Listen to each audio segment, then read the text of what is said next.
Mission Vande Mataram के राष्ट्रीय अध्यक्ष श्री जितेंद्र तिवारी जी बधाई के पात्र हैं कि उन्होंने राष्ट्र नायक पंडित चंद्रशेखर आज़ाद जी के जन्म दिवस को 23 जुलाई को एक राष्ट्रीय पर्व के रूप में मनाने के लिए निर्णय लिया है।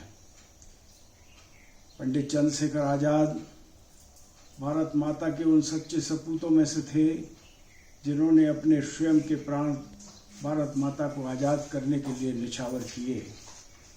वो मानते थे कि भारत आज़ाद है और उसको आज़ाद ही होना चाहिए। उन्होंने युवाओं को संगठित किया और तत्कालीन ब्रिटिश शासन को गहरी चुनौती दी। लड़ते हुए उन्होंने अपने स्वयं के प्राण भारत माता के चरणों में अर्पित किए।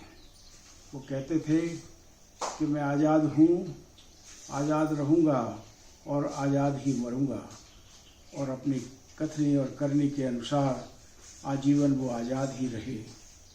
वो हम सब के लिए अत्यंत ही प्रेरणा के स्रोत हैं और हम उनके चरणों में आज 23 जुलाई को नतमस्तक होते हैं और अपनी भावभीनी श्रद्धांजलि अर्पित करते हैं।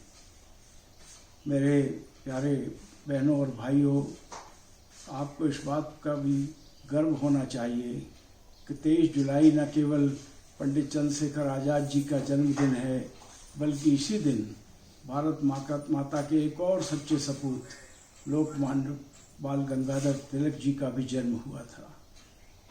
तिलक साहब ने हमसे कहा था, लोकमान्य बाल गंगाधर तिलक जी ने स्वराज्य हमारा जन्म सिद्ध अधिकार है का नारा उस समय दिया जबकि ब्रिटिश शासन हैरान था भारत के उस जोश को देखते हुए जो आज़ादी के मत वाले लड़ रहे थे, और सच्चे अर्थों में हमें स्वराज दिलाने में लोकमान्य बाल गंगाधर तिलक जी की एक महती भूमिका रही है।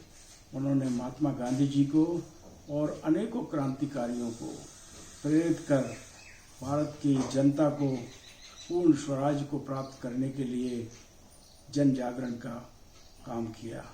ऐसे पावन पर्व पर 23 जुलाई पर मैं अपने सामने न केवल पंडित चंद्रशेखर आज़ाद जी के जन्म दिवस पर अपनी भावभीनी श्रद्धांजलि अर्पित करते हुए दीप प्रज्वलित कर उन्हें अपने श्रद्धा सुमन अर्पित करता हूँ, बल्कि साथ में लोकमान्य बाल गंगाधर तिलक जी को भी अपनी भावभीनी श्रद्धांजलि अर्पित करता हूँ। स्वराज हमारा जन्मसिद्ध अधिकार है। आज हम स्वतंत्र हैं और निश्चित रूप से जिस स्वराज की कल्पना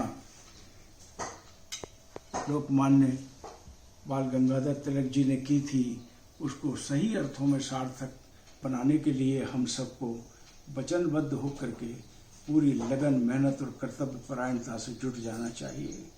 तभी सही अर्थों में राष्ट्र नायक पंडित चंद्रशेखर आज़ाद और उनके बलिदान के प्रति हमारा सही मायने में भावभीनी श्रद्धांजलि होगी, और तभी हम लोकनायक बाल गंगाधर तिलक साहब को अपनी भावभीनी श्रद्धांजलि करने के लायक होंगे। मैं अपने भारत के समस्त बहनों और भाइयों से निवेदन करूंगा कि पूरी कर्तव्य निष्ठा के साथ अपने कर्म का पालन करते हुए उस नए भारत के निर्माण में जुट जाएं जो हम सब के सपनों का भारत है, जहां न केवल आर्थिक विकास हो बल्कि लोग संस्कारित हों, पर्यावरण के प्रति सचेत हों, पूरे देश के अंदर सुख और शांति हो और कोई हमारे भारत माता की तरफ बुरी नज़र उठा करके ना देख सके। ऐसे भारत को बनाने के लिए मैं आप सबको आज आह्वान करता हूं और पुनः श्री जितेंद्र तिवारी जी को हृदय से धन्यवाद देता हूं कि उन्होंने मिशन वंदे मातरम के माध्यम से जन जागरण का, स्पेशली युवा पीढ़ी को जन जागरण करने का ये बीड़ा उठाया है। नमस्कार।